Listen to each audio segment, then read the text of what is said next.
श्री शिवाय नमस्तुभ्यम हर हर महादेव। दोस्तों, आप सभी का हमारे चैनल पर बहुत बहुत स्वागत है।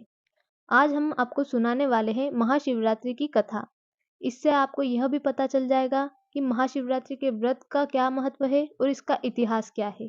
दोस्तों, भगवान शिव को समर्पित सबसे बड़ा त्योहार महाशिवरात्रि का हर वर्ष आता है।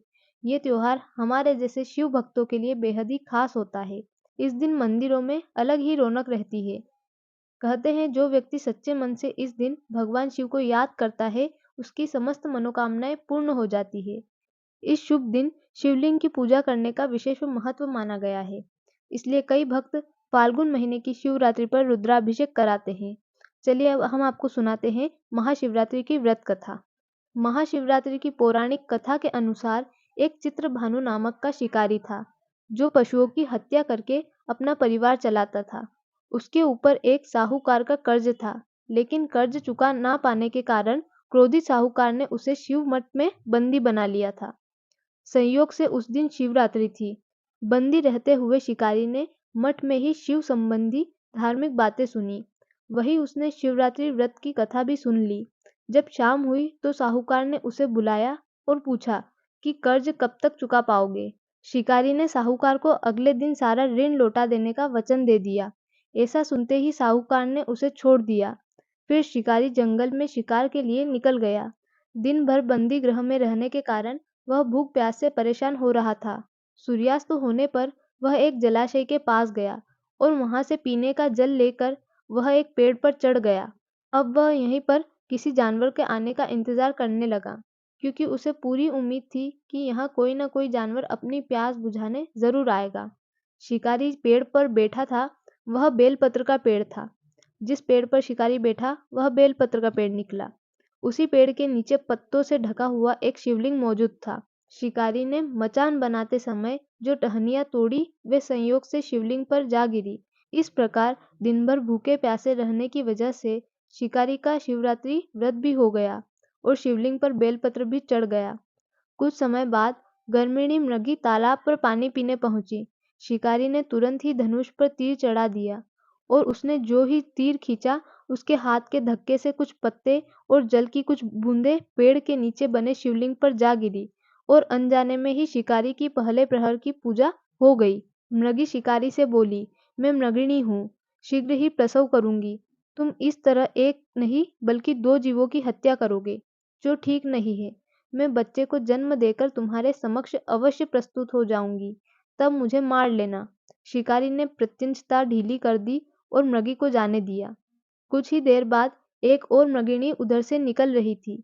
शिकारी ने तुरंत ही धनुष पर बाण चढ़ाया और फिर से उससे कुछ बेलपत्र नीचे शिवलिंग पर जा गिरे और अनायास ही शिकारी की दूसरे प्रहर की पूजा भी संपन्न हो गई। तब शिकारी को देख मृगी ने विनम्रतापूर्वक निवेदन किया और उसने कहा कि मैं अपने प्रिय को खोज रही हूँ।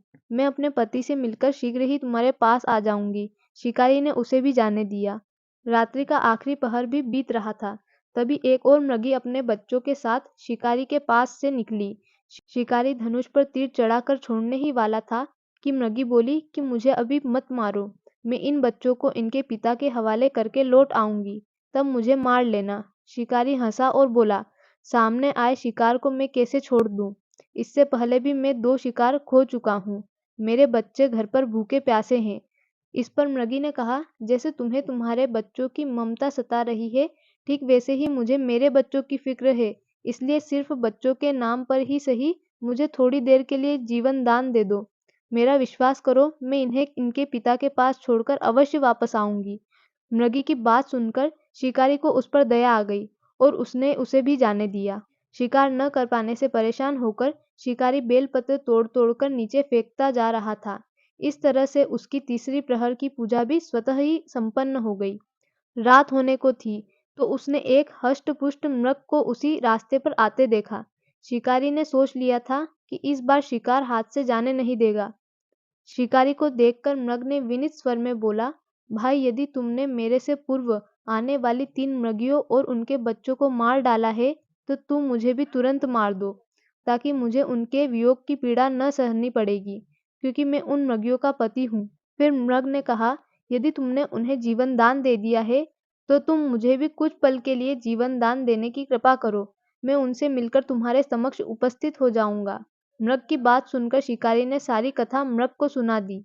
तब मृग ने कहा, मृगिया मेरी मृत्यु से अपने धर्म का पालन नहीं कर पाएंगी, इसलिए जैसे तुमने उन पर विश्वास कर उन्हें छोड़ दिया, ठीक वैसे ही मुझे भी जाने दो। मैं उन सभी को लेकर तुम्हारे सामने शीघ्र ही उपस्थित होऊंगा। इसी प्रकार वह मृग भी वहां से चला गया। अब शिकारी का उपवास भी हो गया, रात्रि जागरण भी हो गया और शिवलिंग पर बेलपत्र भी चढ़ गए।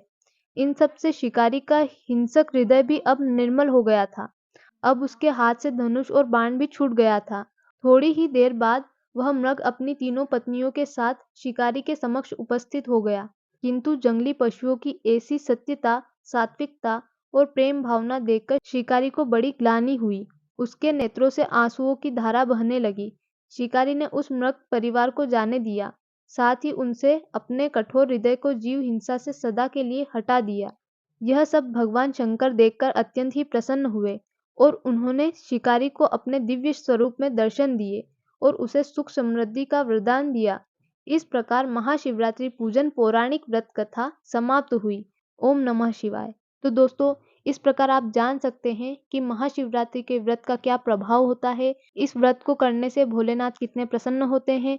तो आप सभी भी इस व्रत को करिए और भोलेनाथ की कृपा प्राप्त कीजिए। यदि आपको आज की कथा पसंद आई हो तो इस वीडियो को लाइक कर देना, हमारे चैनल को सब्सक्राइब कर देना और कमेंट में हर हर महादेव अवश्य लिख देना।